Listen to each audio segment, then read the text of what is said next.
වස්සාන ධර්ම දේශනා බුදුහාමුදුර අපට දේශනා කළ සැප දුක ලෙස හිතන්න. දුක උලක් කියලා හිතන්න. ඇයි සැප දුකක් කියලා දකින්න කියලා කිව්වේ නිකන් නෙවෙයි. ඒකට හේතුවක් තියෙනවා. සැපය අපි භුක්ති විඳින සැප තියෙනවා. ඔබ පොඩ්ඩක් කල්පනා කරලා බලන්න. බුදුහාමුදුරුව විමසුවා සැප අනිත්‍යද නිට්ටයද? අපිට විඳින්න ලැබෙන සැප අනිත්‍යයි. මේ හැම සැපයක්ම අනිත්‍ය එක විදිහකට පවත්ව ගන්න පුළුවන්කමක් නැහැ. හැම සැපයක්ම අනිත්‍ය නම් ඒ අනිත්‍යතාවය තුල තියෙන කුමක්ද? දුකමයි. යමක් අනිත්‍ය නම් එතන දුකයි. සැපය අනිත්‍යයි, ඒ නිසා දුකයි. දුක නිසා මමය මාගේය කියලා ග්‍රහණය කරන්න පුළුවන්කමක් නැහැ. අනාත්මයි. ඒ නිසා තමයි සැප දුක ලෙස දකින්න කිව්වේ, නිකන් නෙවෙයි. ඒකට හේතුව පෙන්වුවා බුදුහාමුදුර. ඇයි සැප දුක කියලා කියන්නේ? ඇයි සැප දුක වෙන්නේ? සැපය අනිත්‍යයි. සැපය අනිත්‍ය වෙනකොට ඒක දුකයි. දුකයි නම් අනාත්මයි. මමය මාගේය කියලා ග්‍රහණය කරන්න කිසිසේත්ම පුළුවන්කමක් ලැබෙන්නේ නැහැ. අන්න ඒ බව වටහා ගන්න. දුක උලක් වගේ කියලා කිව්වේ. දුක තුල අන්තර්ගත වෙන්නේ මහා වේදනාවක්. දුක තුල තියෙන්නේ දුකමයි. එතකොට දුක උලක් හැටියට දකින්න කිව්වා. මෙන්න මේ தત્ත්වයේ වටහා ගත්ත කෙනා නිවන ආවරණය කරලා තියෙන පංච නීවරණ ධර්ම දුරු කරන්න මහන්සි ගන්නවා. ඒ සඳහා යොමු වෙනවා. දිනපතා නවතම ධර්ම දේශනා ශ්‍රවණය කිරීමට වස්සාන ධර්ම දේශනා අපගේ YouTube නාලිකාව දැන්ම subscribe කරන්න. බෙල් අයිකනය ක්ලික් කරන්න. වස්සාන ධර්ම දේශනා YouTube නාලිකාව ඔස්සේ ප්‍රචාරය වන මෙම සුමధుර ධර්මානුශාසනාව වෙනුවෙන් පින්බර දායකත්වයෙන් කටයුතු කළේ කැකිරාවේ පදිංචි දැනට කුවේට්හි සේවයේ නියුතු HD ශාන්ති සෙනවිරත්න මහත්මියයි. එතුමියගේ ප්‍රධාන අරමුණ වන්නේ මඩාටුගම පදිංචිව සිටි මීට තෙමස්සකට පෙර අකල් මරණයකට ගොදුරු වූ මංජුල රොෂාන් ඉලංගරත්න පුතුණුවන්ට පින් අනුමෝදන් කිරීම පිණිස වස්සාන ධර්ම දේශනා YouTube නාලිකාව ඔස්සේ ධර්ම දානමය පින්කමක් සිදු කිරීමයි. අද දේශකයන්න් වහන්සේ මහරගම ශ්‍රී වජිරඥාන ධර්මායතනයේ ආචාර්ය අතිපූජනීය ගල්කිස්සේ සෝමානන්ද ස්වාමීන් වහන්සේ. අවසරයි අපේ හාමුදුරුවනේ. සමන්ත චක්ඛවාලේසු අත්‍රා ගච්ඡන්තු දේවතා සද්ධම්මං මුනි රාජස්ස සුනන්තු සග්ග මොක්ඛදං ධම්ම ශ්‍රවණ කාලෝ අයං භදන්තා ධම්ම ශ්‍රවණ කාලෝ අයං භදන්තා ධම්ම ශ්‍රවණ කාලෝ අයං භදන්තා නමෝ තස්ස භගවතු අරහතු සම්මා සම්බුද්දස්ස නමෝ තස්ස භගවතු අරහතු සම්මා සම්බුද්දස්ස නමෝ තස්ස භගවතු අරහතු සම්මා සම්බුද්දස්ස ඉතිකෝ බ්‍රාහ්මන නයිදං බ්‍රහ්මචරියං ලාභ සක්කාර සිලෝකානි සංසං නසීල සම්පදානි සංසං න සමාධි සම්පදානි සංසං න ඥාන දස්සනානි සංසං යාචකෝ අයං බ්‍රාහ්මන අකුප්පාචේතෝ විමුක්ති ඒතදත්ත මිදං බ්‍රාහ්මන බ්‍රහ්මචරියං ඒතං සාරං ඒතං පරියෝසානන්ති ශ්‍රද්ධාවන්ත කාරුණික පින්වතුනි, සුපුරුදු පරිදි වස්සාන ධර්මදේශනා YouTube නාලිකාව ඔස්සේ ඔබ වෙත ගෙන එන දායකත්ව ධර්මදේශනාව ශ්‍රවණය කිරීමටයි කවුරුත් බලාපොරොත්තු වෙන්නේ. අද මේ උතුම් ධර්ම දේශනාවේ සදැහැති දායකත්වය අරගෙන කටයුතු කරන්නේ කැකිරාව මහ ඇල ගමුව කුඩා ඇල ගමුව D4 ලිපිනේ පදිංචි දැනට කුවෙට්හි සේවයේ යෙදී සිටින HD ශාන්ති සෙනවිරත්න ඇතුළු පවුලේ පින්වතුන්. එයත්ෝ විශේෂයෙන් බලාපොරොත්තු වෙනවා මඩාටුගම පදිංචිව ඉඳලා මීට මාස 3කට පමණ පෙර නොසිතූ නොපැතූ මොහොතක ජන්මාන්තර ගතවන්නට යෙදුණු මංජුල රොෂාන් ඉලංගරත්න පුතුණුවන් සිහිපත් කරගෙන පුතුණුවන්ට පුණ්‍යානුමෝදනා කරන්න. ඒ ඇතුළු කොට ඇති නමින් මිය ගිහිල්ලා පින් අපේක්ෂාවෙන් ඉන්න ඥාති හිතයිශීන් සිහිපත් කරගෙන ඒ අයට පුණ්‍යානුමෝදනා කරන්නටත් බලාපොරොත්තු වෙනවා. බුදුරජාණන් වහන්සේ දේශනා කළ ධර්මය තරම් අපට හිතසුව පිණිස පවතින තවත් අනුශාසනාවක් ඇත්තේ නැහැ.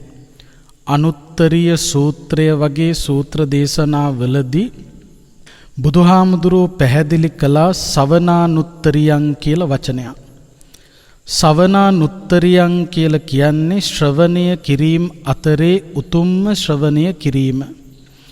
යම් කිසි කෙනෙක් ලෞතුරා බුදුරජාණන් වහන්සේ දේශනා කළ උතුම් ශ්‍රී සද්ධර්මය නිතර ශ්‍රවණය කරනවා නම් ඒහා සමාන වටිනා ඇසීමක් තවත් ඇත්තේ නැහැ.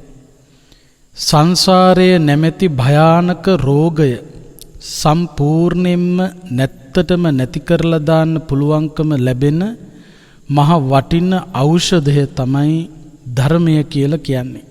ධම්මෝසධ සමං නත්තිහි. ධර්මය හා සමාන කරන්න පුළුවන් ප්‍රබල ඖෂධයක් තවත් ඇත්තේ නැහැ. ඇයි ප්‍රබල ඖෂධයක් කියලා කියන්නේ? මේ ලෝකයේ තියෙන භයානකම ලෙඩේ නිට්ටාවට සුව කරන්න පුළුවන් බෙහෙත නිසා. මේ ලෝකයේ තියෙන භයානකම රෝගය තමයි සංසාරය කියලා කියන්නේ. බොහෝ කාලයක් තිස්සේ මේ සසර තුල කොයි කවුරුත් විවිධ දුක් විඳිමින් සැපයි කියලා දුකම භුක්ති විඳිමින් සැරිසරනවා.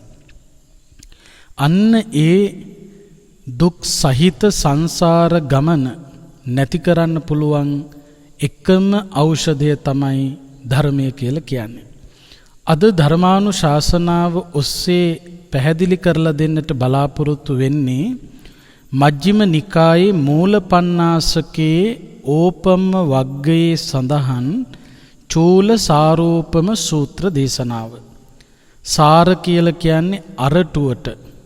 සාර උපමා අරටුව උපමා කොට ගනිමින් බුදුහාමුදුරුවෝ දේශනා කළ සරල දේශනාවක් තමයි චූල සාරෝපම සූත්‍රය කියලා කියන්නේ. බුදුරජාණන් වහන්සේ සවැත් නුවර ජේතවනාරාමේ වැඩ ඉන්නකොට පිංගල කොච්ච කියලා බ්‍රාහ්මණ තුමෙක් බුදුහාමුදුරුවෝ මුණ ගැහෙන්න ආවා. පිංගල කොච්ච බ්‍රාහ්මණ තුමා බුදුහාමුදුරුවෝ මුණ ගැහිලා බුදුහාමුදුරුවන්ට වන්දනා කරලා බුදුහාමුදුරුවන්ගෙන් කාරණයක් විමසුවා.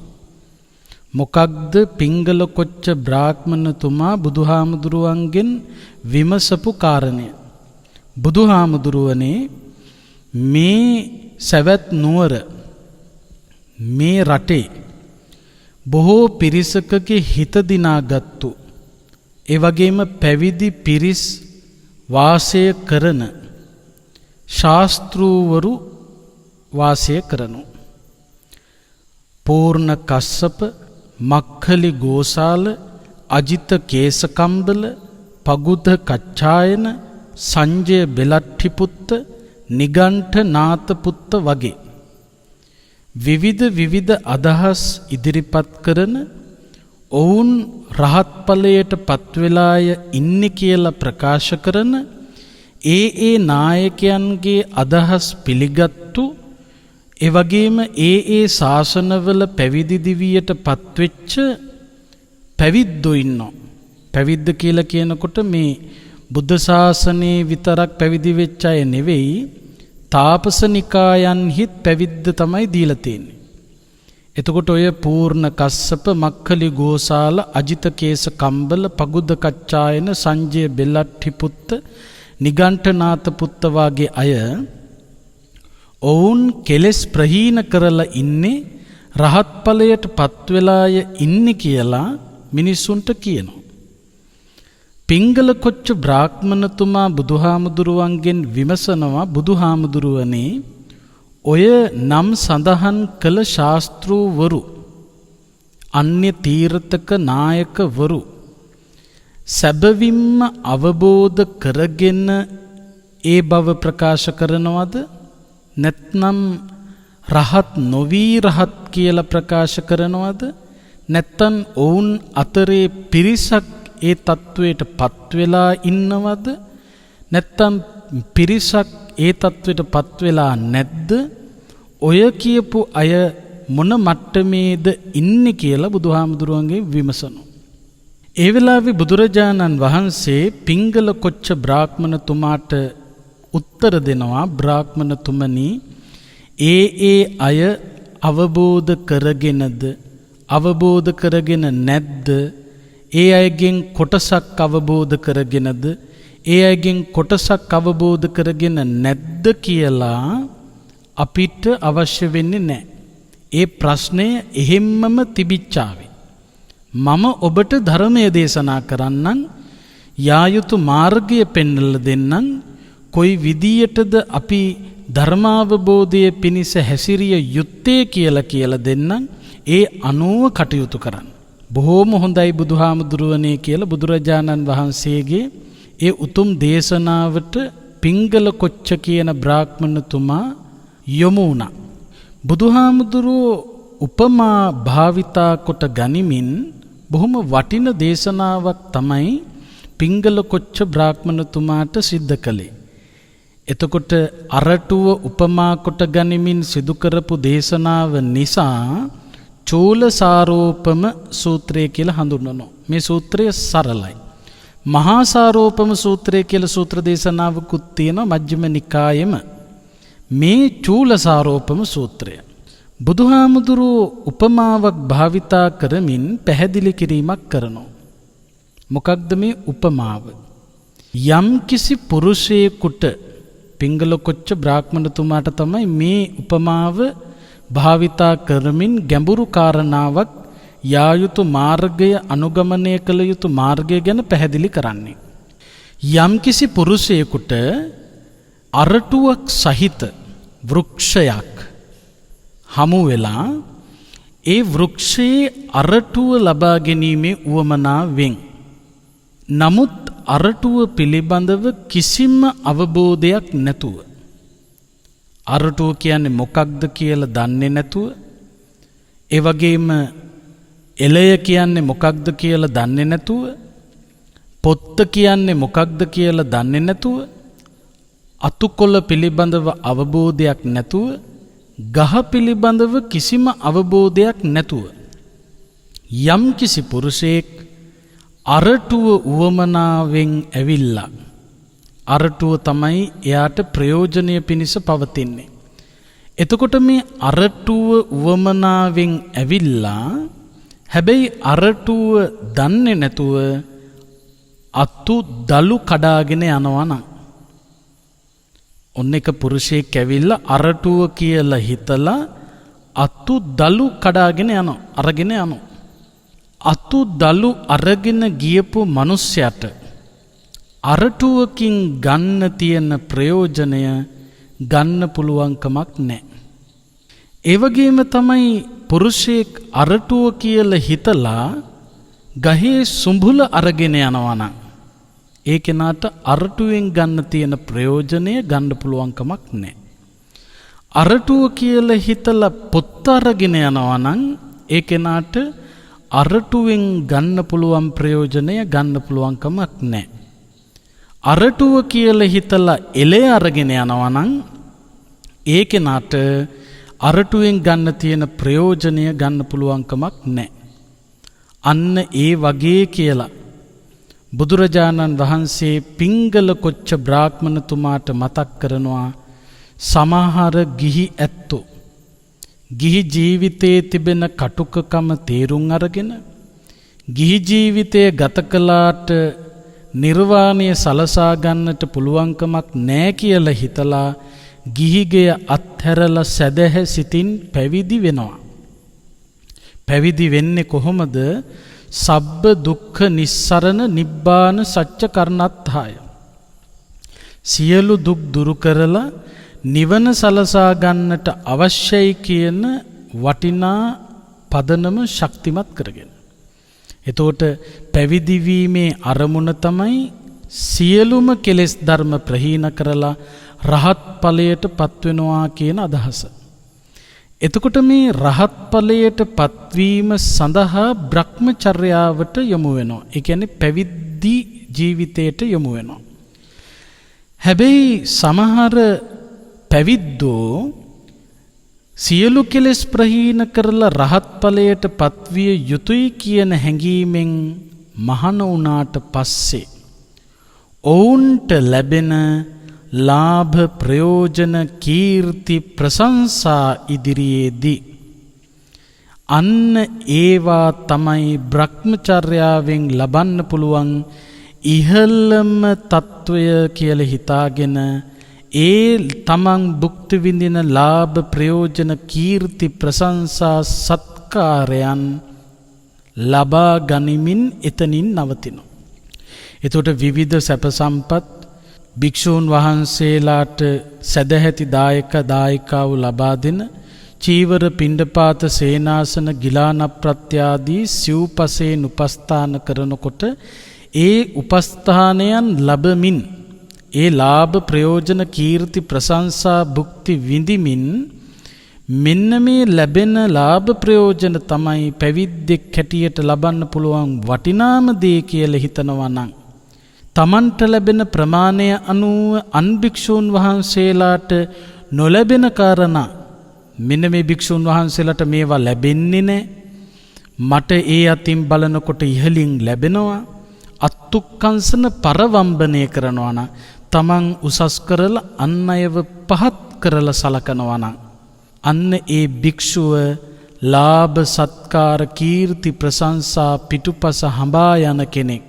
ඒ ලාභ ප්‍රයෝජන කීර්ති ප්‍රශංසා පිටුපස හඹා යන එතනින් එහාට ගමනක් යන්නේ නැති භික්ෂුව හරියට පිංගල කොච්ච බ්‍රාහ්මණ තුමනි අරටුව කියලා හිතලා අතු දලු අරගෙන යන මිනිසෙක් වගේ. එයාට අරටුවෙන් ගන්න පුළුවන් ප්‍රයෝජනය ලැබෙන්නේ නැහැ. බ්‍රහ්මචර්යාවෙන් ලැබිය යුතු ප්‍රයෝජනය ලබා ගන්න පුළුවන්කමක් ලැබෙන්නේ නැහැ. ලාභ ප්‍රයෝජන කීර්ති ප්‍රශංසා වලින් නවතිනවා නම්. එතකොට පැවිද්දෙක් හැටියට ප්‍රධාන අරමුණ විය යුත්තේ ලාභ ප්‍රයෝජන කීර්ති ප්‍රශංසා ලබා ගැනීම නෙවෙයි. ඒ වගේම බුදුහාමුදුරුවෝ පෙන්නනවා තවත් සමහර භික්ෂූන් වහන්සේලා සසර දුකින් නිතරව නිර්වාණය සලසා ගත යුතුයි කියන අදහසින් පැවිදි දිවියට පත් වෙලා බ්‍රහ්මචර්යාවට ඇවිල්ලා ඔවුන් සීලය සම්පූර්ණ කරනවා. සිල්වන්ත ජීවිතයක් ගත කරන්න යොමු වෙනවා. සිල්වන්ත ජීවිතයක් ගත කරනකොට එයා සීලය ගැන හිතලා උඩඟු වෙනවා. එයා සීලය විතරයි ආරක්ෂා කරන්නේ. එතනින් එහාට යන්න උත්සාහ කරන්නේ නැහැ. එයා බොහොම සිල්වන්තයි. එයා ලාභ ප්‍රයෝජන කීර්ති ප්‍රශංසා ලැබෙනවා කියලා උඩඟු වෙන්නේ නැහැ. අන් අයට ලැබෙන්නේ නැහැ, Tamanට ලැබෙනවා කියලා මාන්නය ඇති කරගන්නෙත් නැහැ. හැබැයි මෙයා සීලයෙන් උඩඟු වෙනවා. අනිත් භික්ෂූන් වහන්සේලා දුස්සීලයි. මම තමයි සිල්වත්. මේක සීල මදෝ කියලා බුදුහාමුදුරු පෙන්වුවා. සීලයෙන් මත් වෙනවා. එතකොට අන් අයට ලබා ගන්න බැරි වෙච්ච අන් අය දුස්සීල ජීවිත ගත කරනකොට මම සීලවන්ත ජීවිතයක් ගත කරන්න කියලා උඩඟු වෙනවා නම් මේ බ්‍රහ්මචර්යාවෙන් ලබන්න පුළුවන් ඉහළම දේ සිල්වත් වීම කියලා හිතන භික්ෂුවක් ඉන්නවා නම් ඒ භික්ෂුවත් බ්‍රාහ්මණතුමනි අරටුව කියලා හිතලා වෙන මොකක් හරි කොටසක් අරන් යන පුරුෂයෙක් වගේ. එයාට අරටුවෙන් ගන්න ඕන ප්‍රයෝජනය අර සුඹුල හරි අතු දලු හරි අරන් ගියා කියලා හම්බෙන්නේ නැහැ.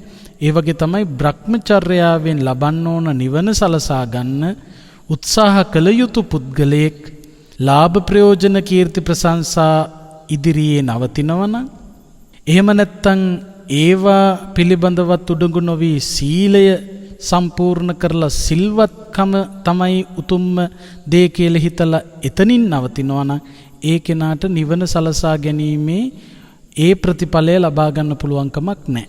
ඒ වගේම තමයි තවත් භික්ෂූන් වහන්සේලා සම්බුද්ධ ශාසනය පැවිදි වෙනවා. පැවිදි වෙලා මොකද කරන්නේ? ලාභ සත්කාර කීර්ති ප්‍රශංසා පිළිබඳව ඒ හැටියට හිතන්නෙත් නැහැ. සීලය පිළිබඳව සිල්වන්තයි අන් අය දුස්සීලයි කියලා එහෙම හිතන්නෙත් නැහැ. හැබැයි මේ අය භාවනාව ප්‍රගුණ කරමින් සමාධිය වඩනකොට තමන්ගේ සිත එකඟ කරගන්න පුළුවන්කම ලැබෙනකොට චිත්ත ඒකාග්‍රතාවය පුහුණු කරනකොට පුරුදු කරනකොට බොහෝ වෙලාවක් හොඳ අරමුණක සිත පිහිටුවා ගන්නට පුළුවන්කම ලැබෙනකොට ඒ අය මොකද කරන්නේ? අන් භික්ෂූන් වහන්සේලාට සමාධියක් නැහැ. මට තමයි සමාධිය වඩන්න පුළුවන්. මගේ හිත එකඟ කරගන්න මට පහසුයි. ඔන්න ඔය විදියට සමාධිය ගැන හිතලා උඩඟු වෙනවා. මේ භ්‍රමචර්යාවෙන් ලබන්න තියෙන ඉහළම ප්‍රතිඵලය සමාධියයි කියලා හිතලා එතනින් නවතින්න උත්සාහ කරනවා. ඒ භික්ෂුවත් හරියට අරටුව කියලා හිතලා පොත්ත අරගෙන ගියපු පුරුෂයා වගේ. එයාට තරටුවෙන් ගන්න තියෙන ප්‍රයෝජනෙ ගන්න පුළුවන් කමක් නැහැ. ඊළඟට පෙන්නනවා තවත් භික්ෂූන් වහන්සේලා සසර දුකින් එතරව නිර්වාණය සලසා ගත යුතුයි කියන උදාර අදහසින් භ්‍රමචර්යාවට බැසගෙන ලාභ සත්කාර කීර්ති ප්‍රශංසා ලැබෙනකොට ඒවෙන් උඩඟු වෙන්නෙත් නැහැ. ඒ වගේම සීලවන්ත ජීවිතයක් ගත කරනකොට ඒකෙන් උඩඟු වෙන්නෙත් නැහැ. තමන්ගේ හිතේ එකඟකම සමාධිය ප්‍රගුණ කරනකොට එතනදි උඩඟු වෙන්නෙත් නැහැ. එතනටත් වඩා උතුම් තත්වයකටපත් වෙන උනන්දු වෙනවා පංච අභිඥා ලබන්න, අෂ්ට සමාපත්තීන් ලබන්න උනන්දු වෙනවා. පංච අභිඥා අෂ්ට සමාපatti ලැබුණට පස්සේ එයා උඩඟු වෙනවා. එයා හිතනවා අනිත් භික්ෂූන් වහන්සේලාට පංච අභිඥා නැහැ. අෂ්ට සමාපත්තියට සමවදින්න බෑ. මට නම් පංච අභිඥා අෂ්ට සමාපatti තියෙනවා. මොනවද පංච අභිඥා කියලා කියන්නේ? ඉද්ධිවිද ඥාන, දිබ්බසෝත ඥාන, පරචිත්ත විජානන ඥාන, පුබ්බේ නිවාසානුස්සති ඥාන, දිබ්බ චක්ඛු ඥාන. ඕකට තමයි පංච අභිඥා කියලා කියන්නේ. එතකොට මේ පංච අභිඥාවන් ඇති කරගන්න හිත දියුණු කරන්න ඕන. එතකොට පංච අභිඥාවන් ලබනකොට එයා හිතනවා අන් භික්ෂූන් වහන්සේලාට පංච අභිඥා නැහැ, මට තියෙනවා. ඊළඟට අෂ්ට සමාපatti. අෂ්ට සමාපatti කියලා කියන්නේ රූපාවචර ධාන 4යි අරූපාවචර ධාන 4යි. මොනවද රූපාවචර ධාන 4? පඨම ධාන, ဒုတိ ය ධාන, තෘතිය ධාන, චතුත්ථ ධාන. අන්නේ ධානයන්ට සමවදින්න පුළුවන්. අරූපාවචර ධාන කියලා කියන්නේ ආකාසානංචායතනය, විඥානංචායතනය, ආකින්චඤ්ඤායතනය, නේව සංඥා නාසඤ්ඤායතන. ඔන්නෝය කියපු පංච අභිඥා අෂ්ට සමාපත්තීන් ලබනකොට භික්ෂුව හිතනවලු මේක තමයි ඉහළම ප්‍රතිඵලය. පංච අභිඥා අෂ්ට සමාපatti ලැබුවට පස්සේ මම ඉහළටමපත් වෙලා ඉන්නේ. මෙතනින් එහාට දෙයක් නැහැ. අනිත් භික්ෂුන් වහන්සේලාට මේවා නැහැ. මට තමයි තියෙන්නේ කියලා අත්තුක්කංශන පරවම්බනය ඇති කරගන්නවා. ඒ කියන්නේ අන් අයව පහත් කරලා Taman උසස් කෙනෙක් කියලා කල්පනා කරනවා. අන්න ඒකෙනත් බුදුහාමුදුරුවෝ පෙන්නනවා අරටුව කියලා එලේ අරගෙන ගියපු මිනිසෙක් වගේ. එයාටත් අරටුවෙන් ගන්න පුළුවන් ප්‍රයෝජනෙ ගන්න බෑ. මතක තියාගන්න පංච අභිඥා අෂ්ට සමාපatti තිබිච්ච කෙනෙක් තමයි දේවදත්ත කියන්නේ. දේවදත්ත හාමුදුරුවෝ පංච අභිඥා ලැබලා අෂ්ට සමාපatti ලැබනකොට දේවදත්ත හාමුදුරුවෝ හිතුවා මමත් බුදුහාමුදුරුවෝ හා සමානයි කියලා. එතකොට කල යුතු කටයුත්ත තාම සම්පූර්ණ වෙලා නැහැ. අරටුව කියලා හිතලා මේ එලේ අරන් ගිහිල්ලා තියෙන්නේ. ප්‍රතිඵලය නැහැ. භ්‍රමචර්යාවෙන් ගන්න ඕන ප්‍රයෝජනෙ අරගෙන නැහැ. හැබැයි හිතුවා පංච අභිඥා ලැබෙනකොට අෂ්ට සමාපatti ලැබෙනකොට මම බුදුහාමුදුරුවෝ හා සමානයි. බුදුරජාණන් වහන්සේව නැති කරලා දාන්න කොච්චර මහන්සි ගත්තද? ආනන්තරීය පාප කර්ම කළා. ඇයි ගමන අවසන් කරලා නැහැ.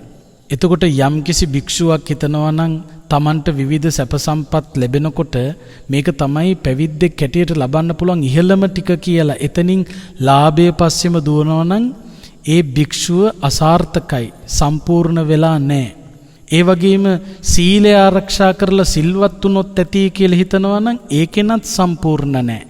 සමාධිය ප්‍රගුණ කරලා සමාධිය වැඩුණහම දැන් හරි කියලා හිතනවා නම් ඒකෙනත් සම්පූර්ණ නැහැ. ඊළඟට පංචඅභිඥා අෂ්ට සමාපත්තීන් ලැබනකොට දැන් සම්පූර්ණයි කියලා හිතනවා නම් ඒකෙන සම්පූර්ණ වෙලා නැහැ. අරටුව හරියට හඳුනගෙන නැහැ, අරටුව අරගෙන නැහැ. අරටුව කියලා හිතලා අරන් ගිහිලා තියෙන්නේ ගහේ අතු, දල්ලු, සුඹුල, පොත්ත, එළය මෙන්න මේවා. අරටුව අරගෙන නැහැ. හැබැයි බ්‍රාහ්මණතුමනි, යම් කිසි පුරුෂයෙක් අරටුව අවශ්‍ය නම් මහා අරටුව සහිත වෘක්ෂයක් ළඟට ගිහිල්ලා අරටුව කියන්නේ මොකක්ද? අතුදලු කියන්නේ මොනවද? සුඹුල කියන්නේ මොනවද? පොත්ත කියන්නේ මොකේටද? එළය කියන්නේ මොකේටද කියලා ගහක තොරතුරු හරියට දැනගෙන ඒ ගහේ අරටුව අවශ්‍ය නම් ප්‍රයෝජනෙ පිණිස පවතින්නේ අරටුවම නම් ඒ අරටුවම අරගෙන යන පුරුෂයාට තමයි අරටුවේ ප්‍රයෝජනය ගන්න පුළුවන්කම තියෙන්නේ. අන්න ඒ වගේ තමයි බ්‍රාහ්මණතුමනි බ්‍රහ්මචර්යාවෙන් ලබන්න පුළුවන් ඉහළම తත්වය තමයි කෙලෙස් ප්‍රහීන කරලා රහත් වීම. එතකොට රහත් ඵලයටපත් වෙන්න නම් ඒකේනා මොකද්ද කළ යුතු වෙන්නේ? කාමයන්ගෙන් වෙන්ව විදර්ශනාව ප්‍රගුණ කරමින් සියලු දේ පිළිබඳව අනිත්‍ය දුක්ඛ අනාත්ම වශයෙන් මෙනෙහි කරමින් ඒ විදර්ශනාවෙන් ආර්ය අෂ්ටාංගික මාර්ගය සීලය විතරක් සම්පූර්ණ කරලා මදි, සමාධිය සම්පූර්ණ කරලත් මදි. සීල, සමාධි, ප්‍රඥා කියන මේ ආර්ය අෂ්ටාංගික මාර්ගයම සම්පූර්ණත්වයට පත් කිරීමෙන් තමයි ඒ කෙනාට සාර්ථකම තත්වයට පත් වෙන්නට පුළුවන්කම ලැබෙන්නේ. එතකොට බුදුරජාණන් වහන්සේ පෙන්වන්නේ මොකක්ද? මේ බ්‍රහ්මචර්යාවෙන් ලබන්න ඕන කරන්නේ ලාභ සත්කාර නෙවෙයි. මේක සීලෙන් නවත්තන්න ඕන ගමනකුත් නෙවෙයි. මේක සමාධියෙන් නවත්තන්න ඕන ගමනකුත් නෙවෙයි. මේක ඥාන දර්ශනයෙන් නැත්තම් පංචඅභිඥාෂ්ට සමාපත්තියෙන් නවත්තන්න ඕන දෙයක්ුත් නෙවෙයි. යාචකෝ අයම් බ්‍රාහ්මන අකුප්පා චේතෝ විමුක්ති ඒත දත්තමිදං බ්‍රාහ්මන බ්‍රහ්මචරියං ඒතං සාරං ඒතං පරියෝසානං. හරය අරටුව හරියටම ගත්ත කෙනා මොකද්ද කරන්නේ? විදසුන් වඩා සකල ක්ලේශයන් දුරින්ම දුරු කළ කෙනෙක් බවට පත් වෙනවා. එතකොට එහෙනම් අපි මොකද්ද කර යුත්තේ? මෙන්න මේ කියන කාරණා ප්‍රගුණ කරනෝ වගේම සීලය, සමාධිය, ඊළඟට පංච අභිඥාෂ්ට සමාපatti යන්න ඒවා දියුණු කරනෝ වගේම ප්‍රඥාව ප්‍රගුණ කරන්න. මේ ලෝකයේ යථා ස්වභාවය අනිත්‍ය දුක්ඛ අනාත්ම වශයෙන් තේරුම් ගන්න මහන්සි ගන්න ඕන. බුදුහාමුදුර අපට දේශනා කළ සැප දුක ලෙස හිතන්න, දුක උලක් කියලා හිතන්න. ඇයි සැප දුකක් කියලා දකින්න කියලා කිව්වේ නිකන් නෙවෙයි. ඒකට හේතුවක් තියෙනවා. සැපය අපි භුක්ති විඳින සැප තියෙනවා. ඔබ පොඩ්ඩක් කල්පනා කරලා බලන්න. බුදුහාමුදුරුවෝ විමසුවා සැප අනිත්‍යද නිට්ටයද? අපිට විඳින්න ලැබෙන සැප අනිත්‍යයි. මේ හැම සැපයක්ම අනිත්‍ය, එක විදිහකට පවත්ව ගන්න පුළුවන්කමක් නැහැ. හැම සැපයක්ම අනිත්‍ය නම් ඒ අනිත්‍යතාවය තුල තියෙන කුමක්ද? දුකමයි. යමක් අනිත්‍ය නම් එතන දුකයි. සැපය අනිත්‍යයි, ඒ නිසා දුකයි. දුක නිසා මමය මාගේය කියලා ග්‍රහණය කරන්න පුළුවන්කමක් නැහැ. අනාත්මයි. ඒ නිසා තමයි සැප දුක ලෙස දකින්න කිව්වේ, නිකන් නෙවෙයි. ඒකට හේතුව පෙන්වුවා බුදුහාමුදුර. ඇයි සැප දුක කියලා කියන්නේ? ඇයි සැප දුක වෙන්නේ? සැපය අනිත්‍යයි. සැපය අනිත්‍ය වෙනකොට ඒක දුකයි. දුකයි නම් අනාත්මයි. මමය මාගේය කියලා ග්‍රහණය කරන්න කිසිසේත්ම පුළුවන්කමක් ලැබෙන්නේ නැහැ. අන්න ඒ බව වටහා ගන්න. දුක උලක් වගේ කියලා කිව්වේ. දුක තුල අන්තර්ගත වෙන්නේ මහා වේදනාවක්. දුක තුල තියෙන්නේ දුකමයි. එතකොට දුක උලක් හැටියට දකින්න කිව්වා.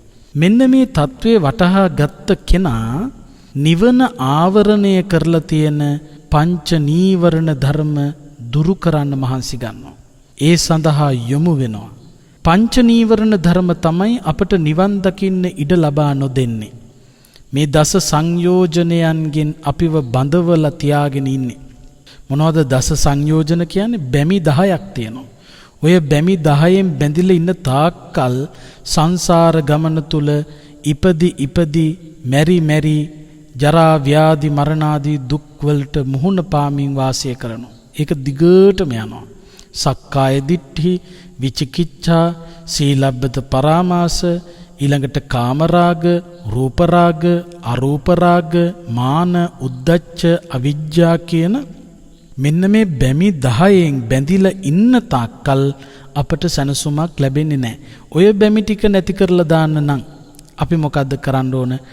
කාමච්ඡන්ද, ව්‍යාපාද, තීන මිද්ද, උද්ධච්ච කුක්කුච්ච, විචිකිච්ඡා කියන මේ නීවරණ ධර්ම යටපත් කරන්ට නැති කරලා දාන්න මහන්සි ගන්න ඕන.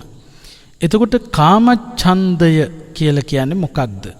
කාමච්ඡන්தோ භික්ඛවේ ආවරණෝ නීවරණෝ චේතසෝ අජ්ජාරුහෝ පඤ්ඤාය දුබ්බලී කරනෝ. කාමච්ඡන්දය කියලා කියන්නේ නිවන පිණිස හේතු වන, ප්‍රඥාව දුබල කරන, නිවන වහලා දාන, ආවරණය කරන කාරණයක්. කාමච්ඡන්ද. කාමයට තියෙන ඇලීම, කැමැත්ත.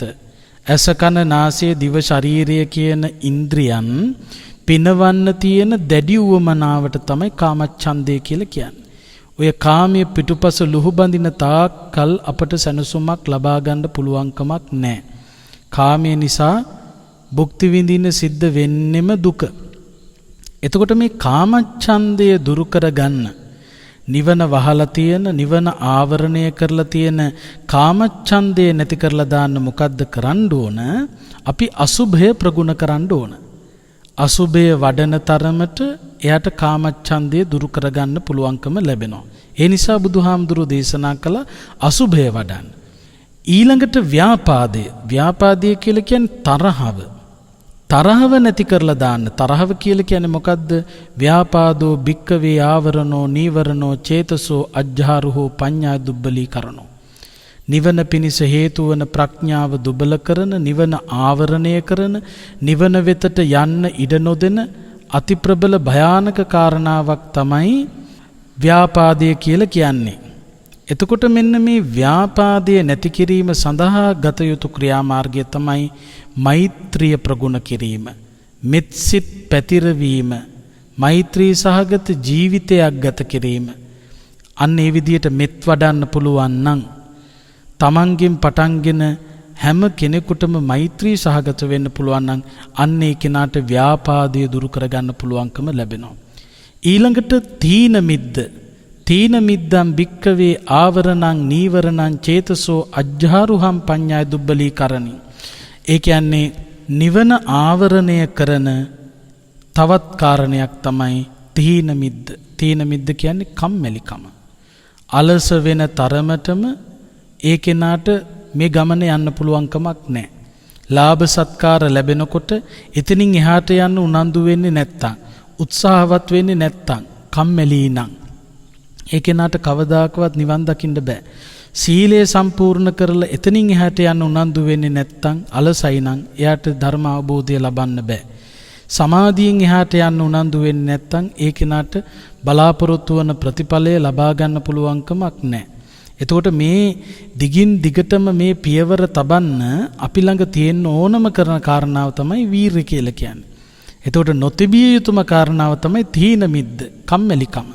වීරිය පදවාගෙන කටයුතු කරන්න ඕන. දැන් අපි දන්නවා සීලය ආරක්ෂා කරන්න වීරිය තියෙන්න ඕන, සමාධිය ප්‍රගුණ කරන්න වීරිය තියෙන්න ඕන, පංචඅභිඥා අෂ්ට සමාපත්තීන් ලබන්න වීරිය තියෙන්න ඕන. හැබැයි ඒව නෙවෙයි ප්‍රතිඵලය. විය යුත්තේ නිවන. සියලු කෙලෙස් ප්‍රහීන කිරීම. ඒ සියලු කෙලෙස් ප්‍රහීන කරන්න විදර්ශනාව ප්‍රගුණ කරන්නත් වීරිය තියෙන්න ඕන. එතකොට වීර්යය කියන එක පිළිබඳව බුදුහාමුදුරු පෙන්වුවා වීර්යයේ අවස්ථා තුනක්. ඒ තමයි ආරම්භ ධාතු වීර්යය, නික්කම ධාතු වීර්යය සහ පරක්කම ධාතු වීර්යය.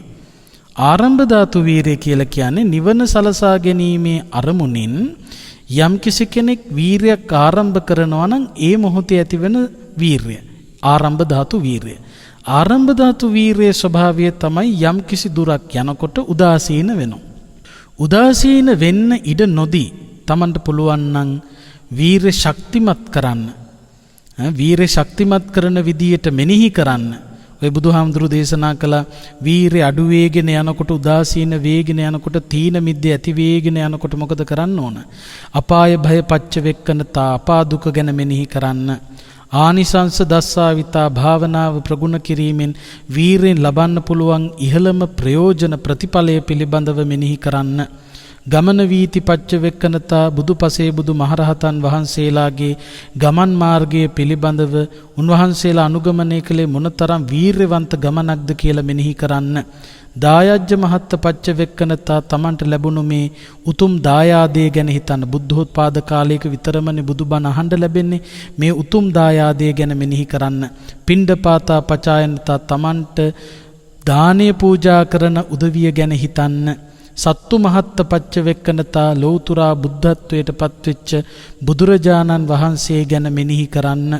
ඒ වගේම කුසීත පුද්ගල පරිවර්ජනතා කම්මැලිකාර ගති ලක්ෂණ තියෙන අයව අයින් කරලා දාන්න.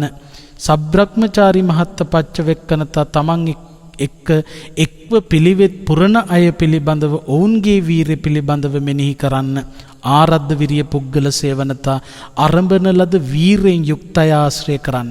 අන්නේ ඔන්න ඔය කියපු කාරණා ටික සිද්ධ කරනවා නම් ආරම්භ ධාතු වීරය අරඹන ලද වීරය උදාසීන වෙනකොට එය ආරම්භ කළාටත් වඩා වේගවත් ශක්තිමත් වීරයක් දක්වා නගා සිටවන්නට පුළුවන්.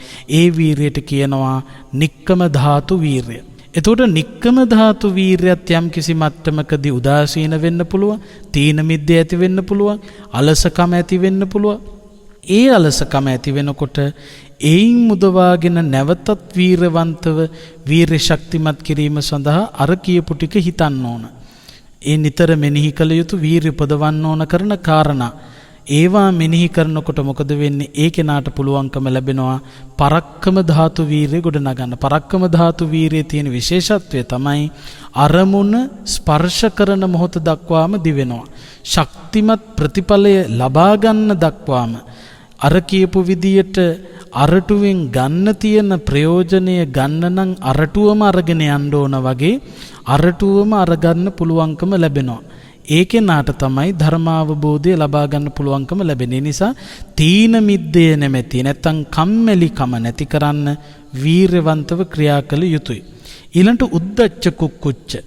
උද්දච්ච කුක්කුච්චම් භික්කවේ ආවරණං නීවරණං චේතසෝ අජ්ජාරුහං පඤ්ඤාය දුබ්බලී කරණි. උද්දච්ච කුක්කුච්චය කියලා කියන්නේ සිතේ තියෙන නොසන්සුන්කම සහ පසුතැවීම. හිත කලබලකාරී නම් ඒ කලබලය තුල අපිට ඇති වෙන්නේ මොකක්ද? නිවන වැහිලා යන එකයි. ප්‍රඥාව දුර්වල වෙන එකයි. එතකොට කලබලය කියන එක ඇති වෙන්නේ නොදැනුවත්කම නිසායි. දැනුවත්කමක් තියෙනවා නම් දැනුම තියෙනවා නම් අන්න ඒක නා කලබල වෙන්නේ නැහැ. එතකොට බලන්න කලබලය කියන එක ඇති වෙන්නේම දන්නේ නැති වුණාම. වාහනයක් පදවගෙන යනකොට වටපිට බල ගිහිල්ලා පාරේ තියෙන වල කල්තියා දකින්නේ නැති වුණොතින් මොකද වෙන්නේ? එකපාරටම වාහනේ පළවෙනි රෝද දෙක වලට වැටෙනකොට ඒ රියදුර කලබල වෙනවා. මොකද කල්තියා දැකලා නැහැ. කලබලය ආවේ කල්තියා දැනගත්තේ නැති නිසා. එතකොට ජරාවට පත්වෙන බව කල්තියා දැනගත්තේ නැති කෙනා ජරාවට පත් වෙනකොට කලබල වෙනවා. ඔන්න උද්දච්ච කුක්කුච්චය ඇති වෙනවා. ලෙඩ වෙන බව කල්තියා මෙනෙහි නොකල කෙනා ලෙඩක් හැදිච්ච ගමන් කලබල වෙනවා. උද්දච්ච කුක්කුච්චය මතුවෙනවා. මරණය පිළිබඳව කල්තියා මෙනෙහි නොකල කෙනා මරණාසන්න මොහොතේදී අතිශයින් කලබලයකට පත් වෙන උද්දච්ච කුක්කුච්චය වැඩි වෙනවා. අන්න ඒ නිසා දැනුවත් වීම තමයි උද්දච්ච කුක්කුච්චය හෙවත් මේ නොසන්සුන්කම පසුතැවීමට උත්තරය බවට පත් වෙන්නේ. එනිසා උද්දච්ච කුක්කුච්චය නැති කරන්න අපි දැනුවත් විය යුතුයි. ධර්මයේ ශ්‍රවණය කළ යුතුයි. ඒ වගේම තමයි විචිකිච්ඡා. විචිකිච්ඡා කියන්නේ බුද්ධාදී අටතැන්හි සැකය. මේ බුද්ධාදී අටතැන්හි සැකය නැති කර ගැනීම සඳහා අපි බුදු ගුණ වැඩිම, දම් ගුණ වැඩිම, සංඝ ගුණ වැඩිම ප්‍රගුණ කළ යුතුයි. මෙන්න මේ විදියට අපිට පුළුවනි නම් කාමච්ඡන්ද නීවරණය යටපත් කරන්න, ව්‍යාපාද නීවරණය යටපත් කරන්න, උද්ධච්ච කුක්කුච්ච නීවරණය යටපත් කරන්න, තීන මිද්ද නීවරණය යටපත් කරන්න, විචිකිච්ඡා නීවරණය යටපත් කරන්න.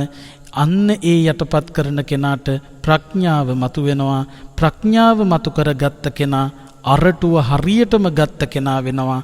අරටුව ගත්ත කෙනාට අරටුවෙන් ප්‍රයෝජන ගන්න පුළුවන් වෙනවා වගේම තමන්ට ධර්මාවබෝධය ලබන්න පුළුවන්කම ලැබෙනවා. ඒ නිසා අපි හැම කෙනෙක්ම මේ ගිහි වෙන්න පුළුවන්, පැවිදි වෙන්න පුළුවන්. ඉත්‍යාවා පුරුෂේනවා ගහට්ටේනවා පබ්බජිතේනවා.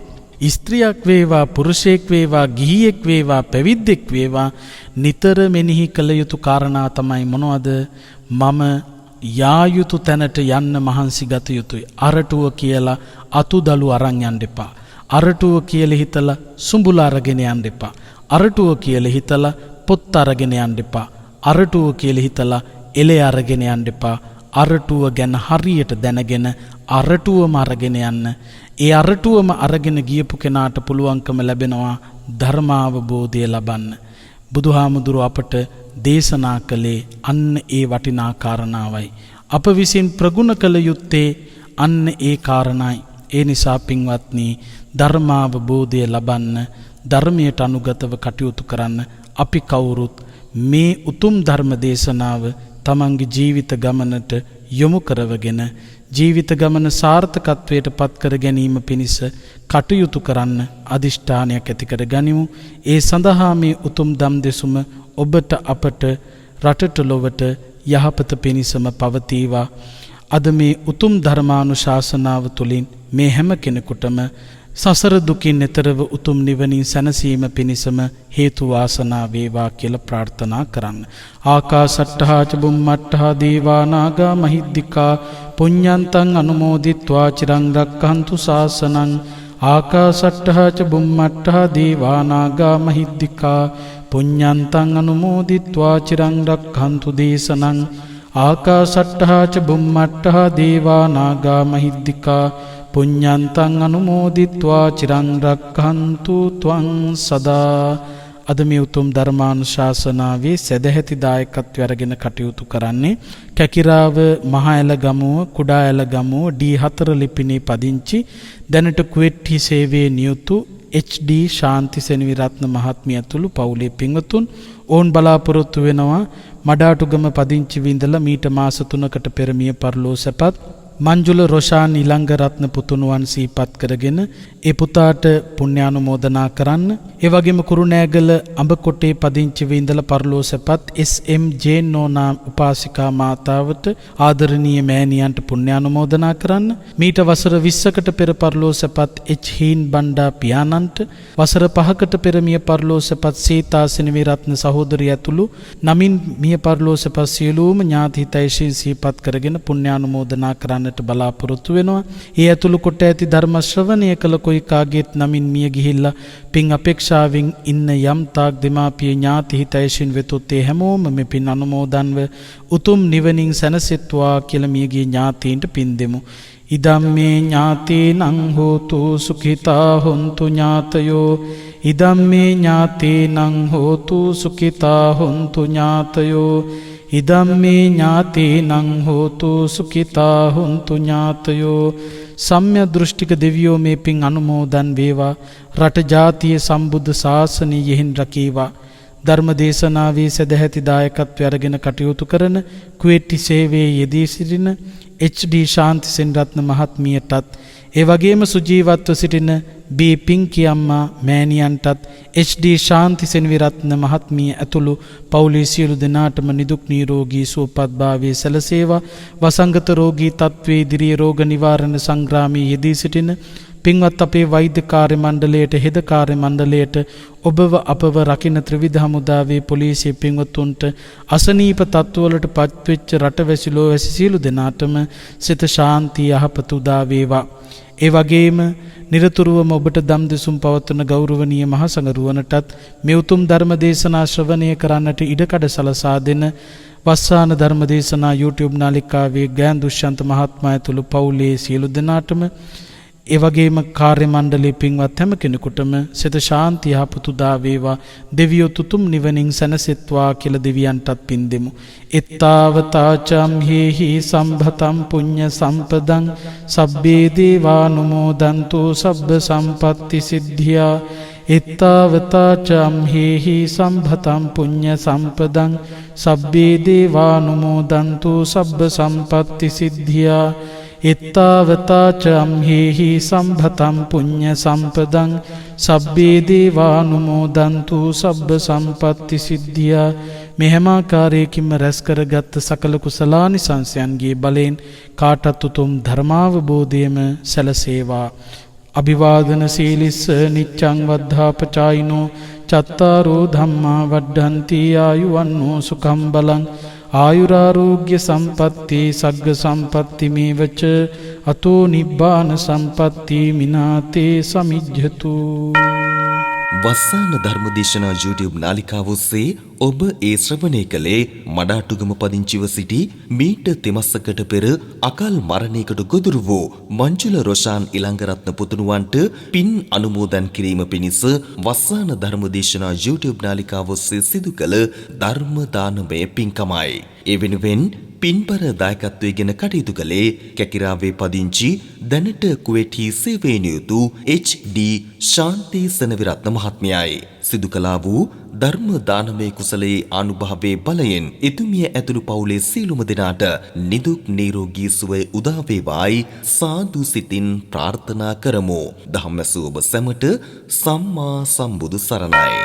ඔබටත් වස්සාන ධර්මදේශනා YouTube නාලිකාව ඔස්සේ දායකත්ව ධර්මදේශනාවක් ප්‍රචාරය කර ගැනීමට අවශ්‍ය නම් දැන්ම කතා කරන්න 071 57 57 13 දුරකථන අංකයට 071 57 57 13 දුරකථන අංකයට WhatsApp Viber ඉමු මගින් දැන්ම කතා කර ඔබේ දායකත්ව ධර්මදේශනාව දැන්ම වෙන් කරවා ගන්න. ධම්මසූබ සැමට සම්මා සම්බුදු සරණයි. දිනපතා නවතම ධර්මදේශනා ශ්‍රවණය කිරීමට වස්සාන ධර්මදේශනා අපගේ YouTube නාලිකාව දැන්ම subscribe කරන්න. බෙල් අයිකනය ක්ලික් කරන්න.